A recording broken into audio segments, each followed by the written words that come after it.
सविता के घर पर सुबह सुबह ही सविता की ननद आरती और उसका पति अनमोल आते हैं। सविता, ओ सविता, कहाँ है तू? अरे घर में मेहमान आए हैं, मर गई क्या तू?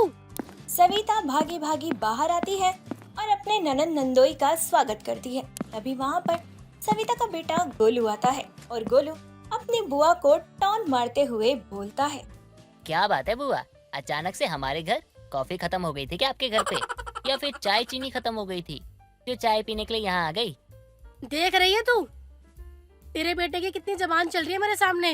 अभी मैं इसके रिजल्ट के बारे में पूछ लूँ ना तो कोई जवाब नहीं दे पाएगा। ये बोल बे नास पीटे, करूँ तेरा अभी मोए मोए। अरे बुआ आप भी ना, आप तो छोटी छोटी बातों पे नाराज हो जाती हो। बेटा मैं इस घर की एक लौती बेटी हूँ, तो पूरे घर पे मेरा ही राज चलता है। और तू बड़ा आया कल का छोकरा मुझे ताने देने वाला। और सुन, अगर मैं अपनी पे आ जाऊँ ना तो पूरे घर को हिला के रख सकती हूँ।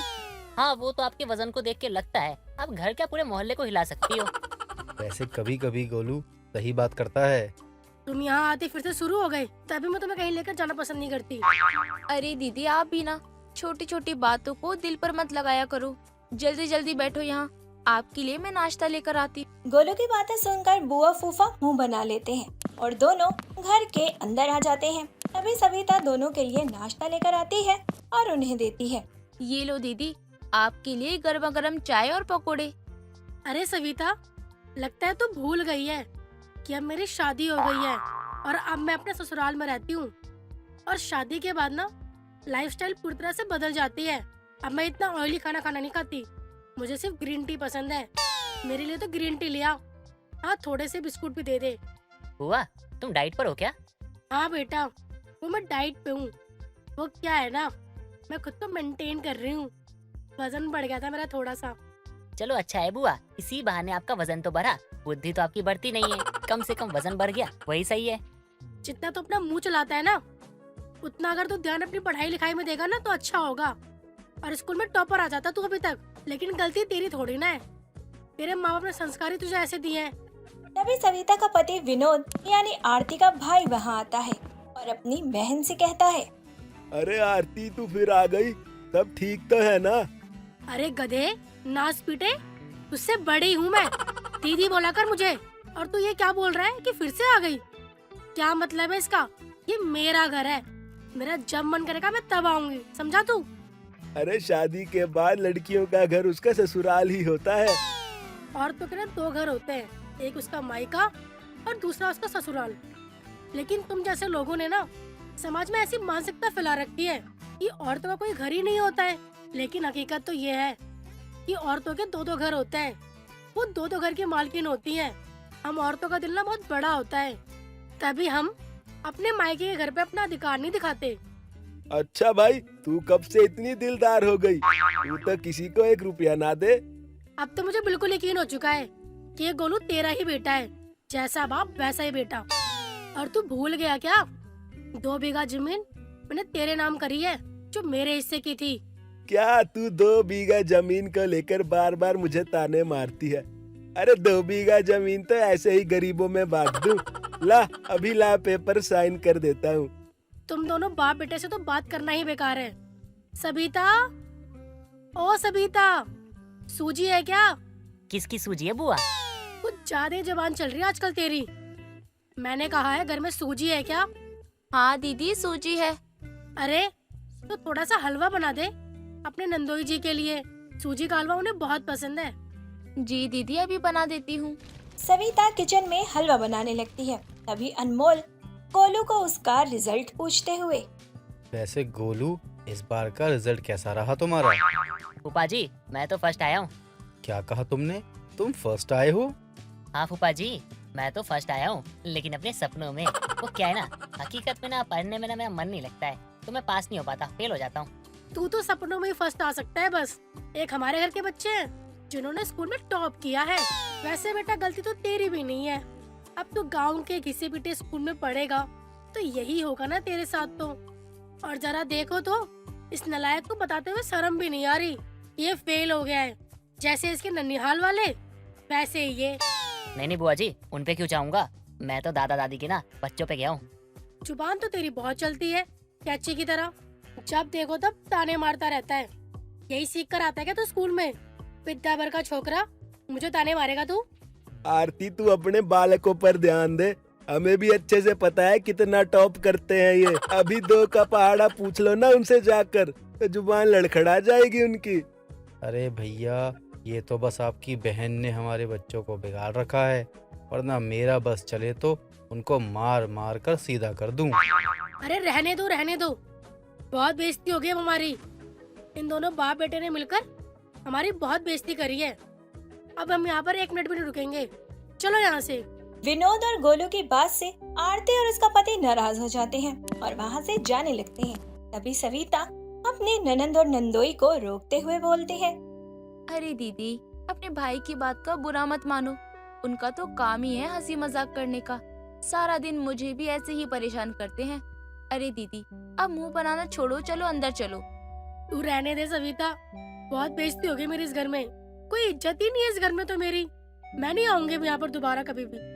अरे दीदी, मैंने रसगुल्ले बनाए, आपके फेवरेट है ना? क्या कहा तूने? रसगुल्ले?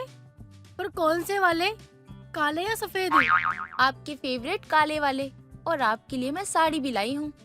सविता, बस एक तू ही है जो मुझे समझती है, वरना एक मेरा नालायक भाई और तेरा नालायक बेटा, दोनों के दोनों निकम्मे हैं। आरती फिर से घर के अंदर आ जाती है, जहाँ सविता उसे गर्मा गर्म रसगुल्ले खिलाती है और अपने कमरे में ले जाकर आरती को साड़ी देती है।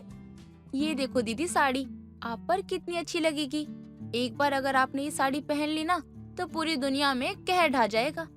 वो सब तो ठीक है सविता, पर तू तो जानती है ना कि मैं कितनी महंगी महंगी साड़ी पहनती हूँ। एक बार जरा मेरी साड़ी तो देख, तुझे पता चल जाएगा कितनी सस्ती साड़ी मैं नहीं पहनती। और मेरी माँ ने ना मुझे शादियों में भी नहीं देती ऐसे घटिया कपड़े जो तू मुझे दिखा रही है।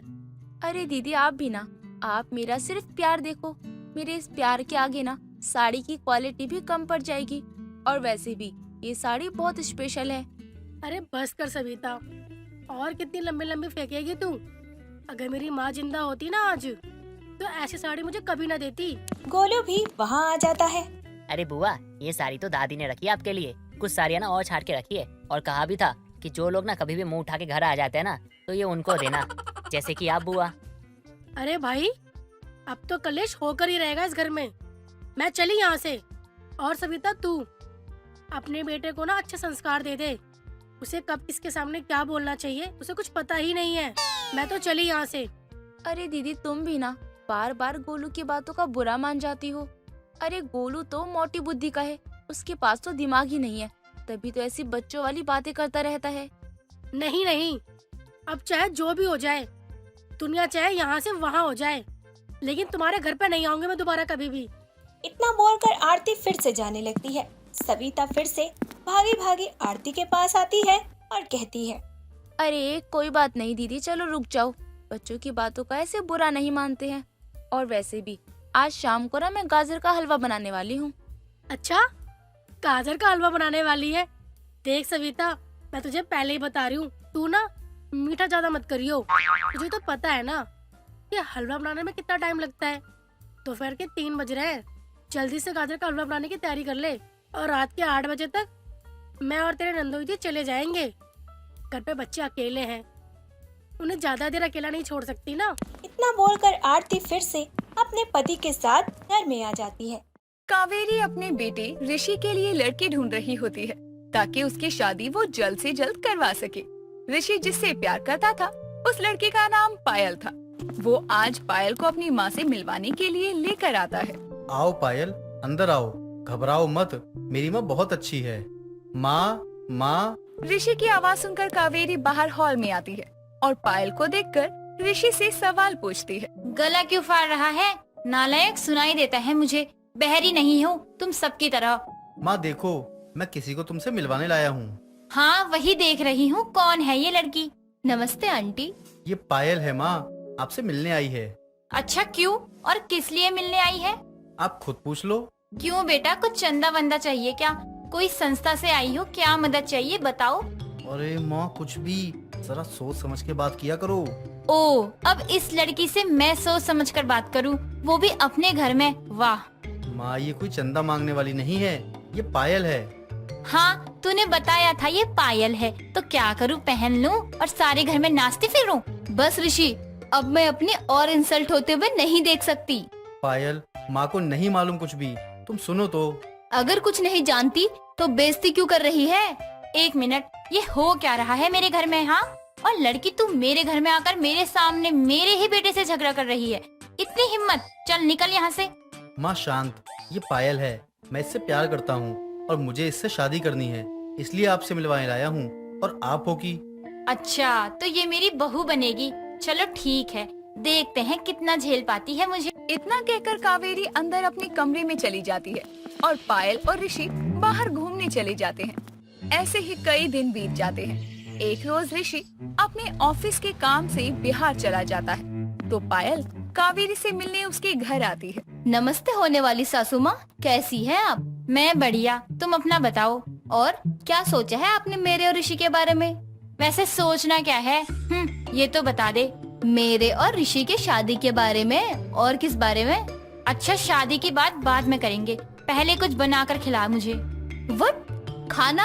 और मैं बनाऊं? एक्सक्यूज मी होने वाली सासू माँ, मैं पायल हूँ, कोई नॉर्मल लड़की नहीं, समझिए आप। बड़ी आई मुझसे खाना बनवाने वाली।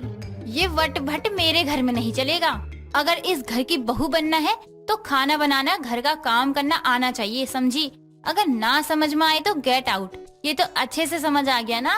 इतना कहकर कावेरी पायल को घर से जाने को कहती है। कुछ दिन गुजर जाते हैं और ऋषि बिहार से अपने घर नहीं लौटा था क्योंकि उसके साथ एक हादसा हो गया था, जिसके बाद वहीं के कुछ लोगों ने मिलकर एक बिहारी लड़की जिसका नाम शालिनी था, उससे ऋषि की जबरन शादी करवा दी थी। दूसरे दिन शालिनी ऋषि से कहती है, का हो, तू हमरा से ब्याह करके खुश ना हा का? हमरा में कोनो कमी है का सजनवा? चुप नहीं कर सकती तुम 5 मिनट के लिए? कितना बोलती हो? यहाँ मेरी पूरी जिंदगी उलट पलट हो गई है और इसकी कोई भी बातें मेरे पल्ले तक नहीं पड़ती। क्या और कैसे कहूँ माँ से, और कैसे अपना मुंह दिखाऊंगा पायल को? अरे ओ सजनवा, का सोच रहे हो इतना? व्हाट? ओहो, अंग्रेजी बाबू हो का? हम टेलिंग, व्हाट सोचिंग तुम? कुछ नहीं, कल मैं जा रहा हूँ, वो भी अपने घर, तुम दूसरी शादी कर लेना। तभी शालिनी हंसते हुए बाहर चली जाती है और अगली सुबह जब ऋषि घर जाने की तैयारी कर रहा था, उसी वक्त शालिनी अपना बैग और गांव वालों को लेकर ऋषि के पास पहुंच जाती है। ऋषि इतने सारे लोगों को देखकर हैरान था। शालिनी को एक कोने में ले जाकर वो बात करने लगता है। देखो शालिनी, तुम बहुत अच्छी हो, लेकिन मैं तुम्हें अपने साथ नहीं ले आ सकता, समझा करो। कोनो बात नहीं, हम अच्छे तुम बुरे। ओ का कहते हैं अंग्रेजी में, हम एडजस्ट वा कर लेंगे, फिक्र ना करो और चुपचाप यहाँ से चलो। इतना कहकर दोनों साथ में शहर के लिए निकल जाते हैं। अगले दिन ऋषि शालिनी घर पहुंच जाते हैं। शालिनी लंबा घूंघट कर लेती है और कावेरी ऋषि के साथ शालिनी को देखकर हैरान रह जाती है। दरवाजे पर ही दोनों को रोककर सवाल करती है। अब ये कौन सी नौटंकी है ऋषि? तू अब किसे ले आया बहू बनाने के लिए? मुझे तेरी रोज रोज की नौटंकी पसंद नहीं है। और ओ लड़की, बस करो, खत्म हुई नौटंकी। माँ, ये नौटंकी नहीं, रियलिटी है मेरी जिंदगी, और ये शालिनी ही तुम्हारी बहू है। बहू? कब की तूने शादी? मुझे बताया भी नहीं। मेरी शादी का मुझे खुद पता नहीं था, तो आपको कहाँ से खबर देता? जबरन शादी करवाई गई है मेरी, अब तो अंदर आने दो माँ। इतना कहकर ऋषि अंदर चला जाता है और कावेरी शालिनी का गृह प्रवेश करवाती है और उसे अंदर लेकर आती है। फिर उसका घूंघट उठाते हुए कहती है, वाह, खूबसूरत है बहू तो। बहू, तुम्हें घर का काम करना और खाना बनाना आता है ना? जी माँ जी, हमका सब बात है, बताओ का खाना है? अभी बना देते हैं तोहरा खातिर। लिट्टी चोखा खाएंगे, बना दे। वाह, क्या बहू मिली है कावेरी, खूबसूरत भी, घर के काम में निपुण भी। धन्यवाद महादेव जी। बहू, पहले तुम फ्रेश हो जाओ, फिर चाय पीते हुए बातें करते हैं। तुम्हारे फ्रेश होते होते मेरी चाय भी बन जाएगी। हाय दैया, आप काहे बनाएंगी चाय?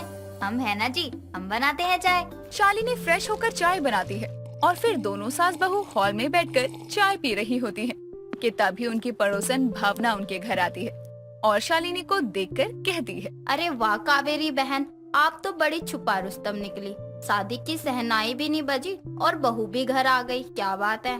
सहनाई नहीं बजी तो क्या हुआ, मुंह दिखाई तो होगी।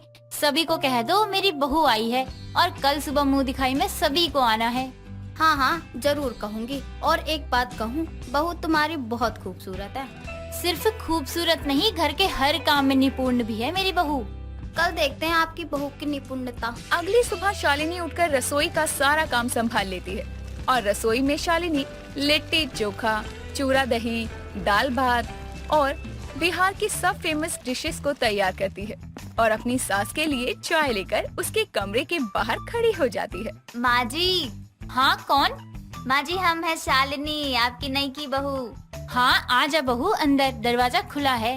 माँ जी आज हमारी मुंह दिखाई है ना, आप ही कही रही कल।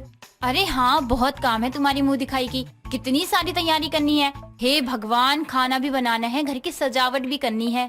माँ जी तोहरा के कोनो चिंता करे के दरकार नहीं खे, हम सब संभाल ले, तो निश्चिंत रहा। ठीक है, अब रेडी हो जाओ, मेहमान कभी भी आ सकते हैं। कुछ ही देर में कावेरी भी तैयार हो जाती है और शालिनी को भी तैयार कर देती है।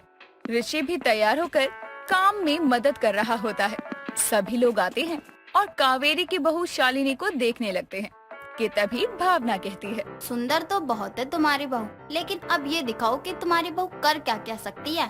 तभी शालिनी बोलती है, का हो चाची, बस रउरा सबे के इंतजार करी, हम बिहार के मशहूर खाना तैयार करके ले आयल बानी, पहले खा ली तब अपना हुनर बताई हम। हे भगवान, ये क्या बोल रही है कावेरी बहन, आपकी बहू मुझे गाली तो नहीं दे रही ना? चाची दी इंतजार कीजिए, हमने बिहार का मशहूर खाना बनाया है आप सबके लिए, पहले खा लो उसके बाद हम अपना हुनर दिखाएंगे, ऐसा कहा हमने बिहारी में। अच्छा तो आपकी बहू बिहारी है? हाँ तभी आप सब पे भारी है। सभी लोग शालिनी के हाथ का लिट्टी चोखा दही चूरा खाकर उसकी तारीफ करते हैं और शालिनी को आशीर्वाद देकर चले जाते हैं। इतने में पायल आती है और ऋषि को और शालिनी को कावेरी के सामने गले लगती है और ये देखकर कावेरी कहती है, पायल ये क्या हरकत है तुम्हारी? हरकत? अब क्या कर दिया मैंने? अपने ऋषि के गले लग रही हूँ, इसमें कैसी शर्म? अब ऋषि की शादी हो चुकी है, अब ऋषि तुम्हारा नहीं शालिनी का पति है, तुम जा सकती हो यहाँ से। शादी? पत्नी?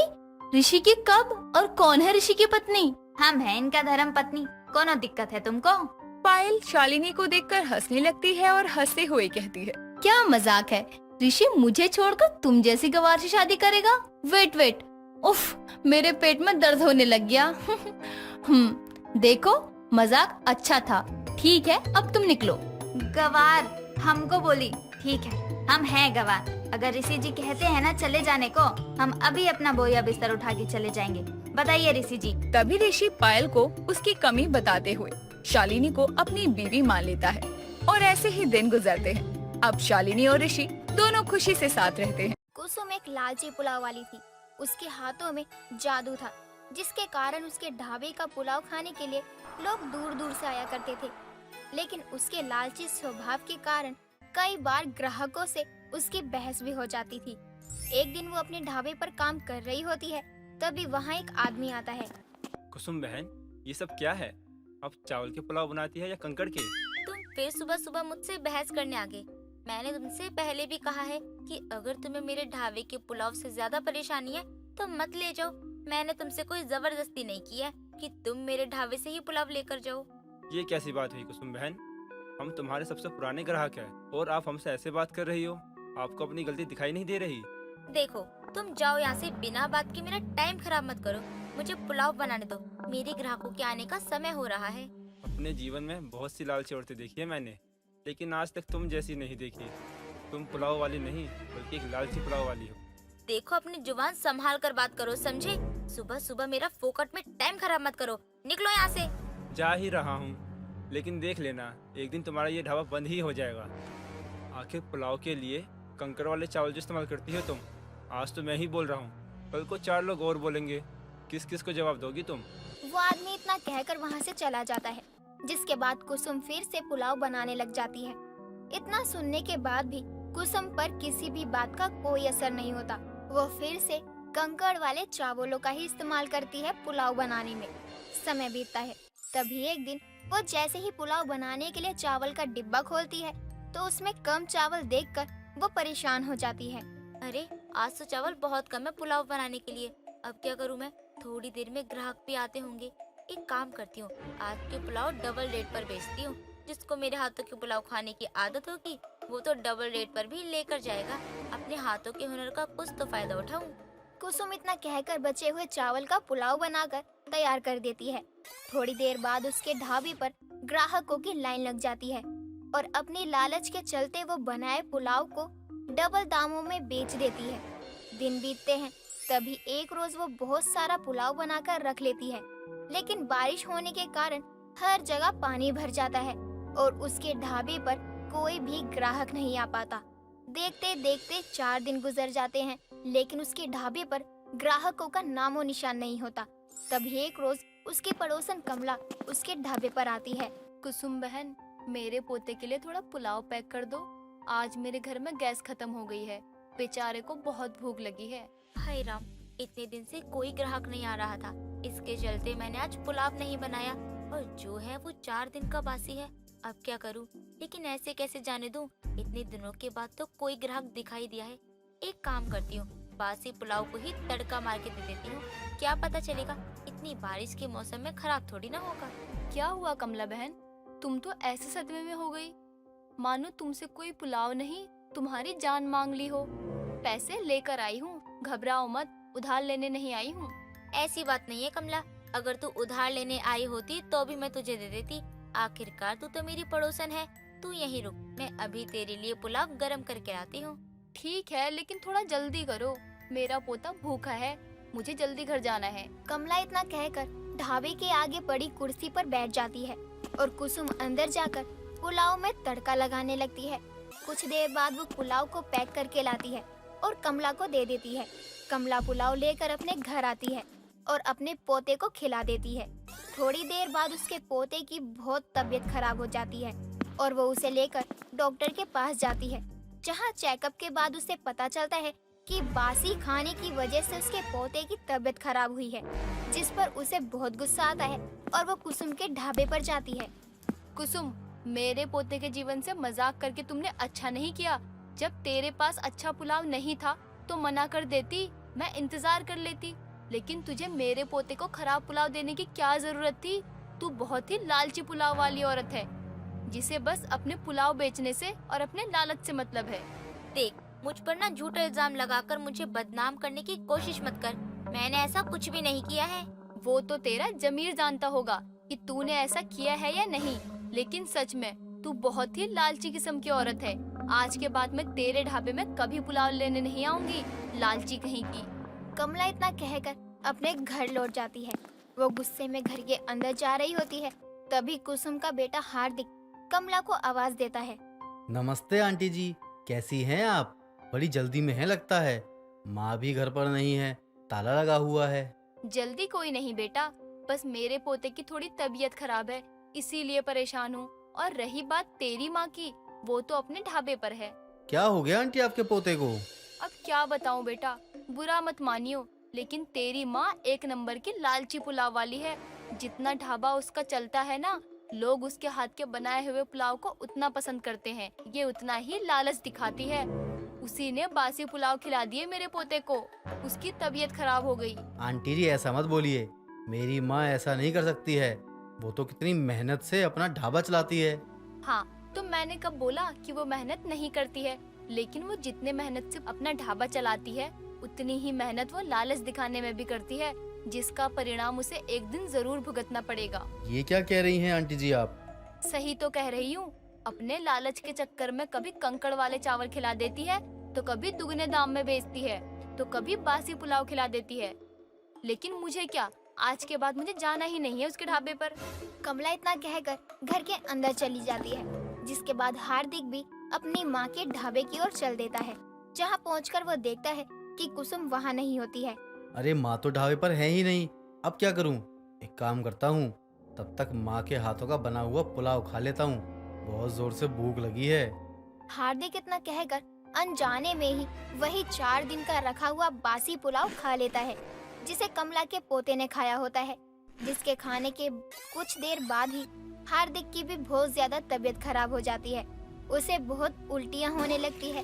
तभी कुसुम वहाँ पहुँचती है और अपने बेटे को तड़पते हुए देखकर कहती है, क्या हुआ मेरे लाल, तू कब आया और तेरी इतनी तबीयत खराब कैसे हो गई? कुछ उल्टा सीधा तो नहीं खा लिया ना तूने? माँ मैं अभी थोड़ी देर पहले ही घर आया था तो देखा आप यहाँ थी ही नहीं, तो मैं सीधे ढाबे पर आ गया। मुझे भूख लगी थी तो मैंने वही रखा हुआ थोड़ा सा पुलाव खा लिया, लेकिन उसके खाने के बाद मेरी तबीयत बहुत खराब हो गई। पता नहीं क्या हो रहा है। बेटा तूने वो पुलाव क्यों खा लिए? वो पुलाव तो मैंने ग्राहकों के लिए रखा था। वो 4 दिन का बासी था तो तबीयत तो खराब होनी थी। अब मैं क्या करूँ? तू जल्दी से मेरे साथ डॉक्टर के पास चल। नहीं माँ, नहीं जाऊँगा। मैंने आपको कितनी बार बोला कि आप अपनी लालच करने वाली आदत छोड़ दो। इस लालच के चलते आप कभी लोगों को कंकड़ वाले चावल के पुलाव बनाकर खिला देती हो तो कभी पैसे ज़्यादा लेती हो, पुलाव कम देती हो, तो कभी 4 दिन का बासी खिलाकर लोगों को बीमार कर देती हो। कब तक चलेगा ये सब कुछ माँ? बेटा मैं जो भी कुछ करती हूँ तेरे लिए ही तो करती हूँ, ताकि तू खुश रहे, तुझे सारे ऐशो आराम मिले। लेकिन तुझे ये सब पता चला कैसे? उसी कमला ने तेरे कान भरे होंगे। माँ कान नहीं भरे हैं, सच बताया है। और मुझे ये लालच की कमाई नहीं चाहिए। जब लोग आपको लालची पुलाव वाली कहकर बुलाते हैं तो मुझे बहुत बुरा लगता है। आपके हाथों का इतना अच्छा हुनर है, लोग आपके पुलाव की इतनी तारीफ करते हैं, तो आप इतनी लालच दिखाकर अपनी इज्जत क्यों खराब कर रही हैं? अपने बेटे की बातें सुनकर और उसकी बुरी हालत देखकर कुसुम को अपनी गलती का एहसास होता है, जिसके बाद वो अपने बेटे से अपनी गलती की माफी मांगती है और आगे से फिर कभी लालच ना करने का वादा भी करती है। दोस्तों अगर आपको ये कहानी पसंद आई तो इसे लाइक करें, शेयर करें और कमेंट करके बताएं कि कहानी में आपको सबसे अच्छा क्या लगा।